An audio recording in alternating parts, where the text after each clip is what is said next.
Despite presumably being an interesting option for traditionally minded investors, trading volumes of European Ethereum ETH-backed exchange-traded funds (ETFs) have struggled during the second half of this year. In Canada, on the other hand, the trend is moving in the opposite direction, indicating strong North American demand for Ethereum ETFs. As many readers may already know, there are still no Ether-backed ETFs listed in the US, although some analysts argued that the first Ether futures-backed ETF could be coming soon.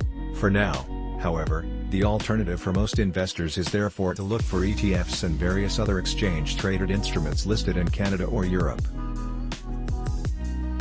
A notable difference from the potential US-listed Ethereum ETF is that the funds that are trading in Europe and Canada all hold actual ETH tokens, and not futures contracts that are generally settled in fiat currency.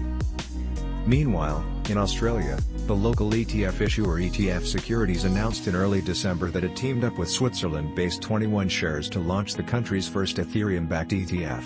However, the fund is not yet trading live, with no confirmation on when the listing date might be.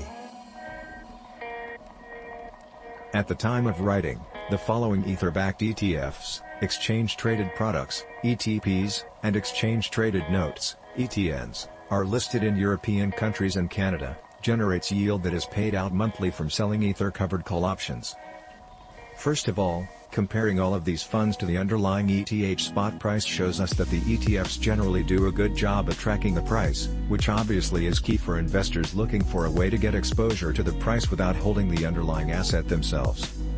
As an example of this, we can take a look at the 21 Shares Ethereum ETP, AETH, traded in Switzerland, and compare it with the spot price of ETH on crypto exchange Coinbase since the beginning of 2021. 21 Shares Ethereum ETP in blue and ETH spot price on Coinbase in orange, and while the price of olive.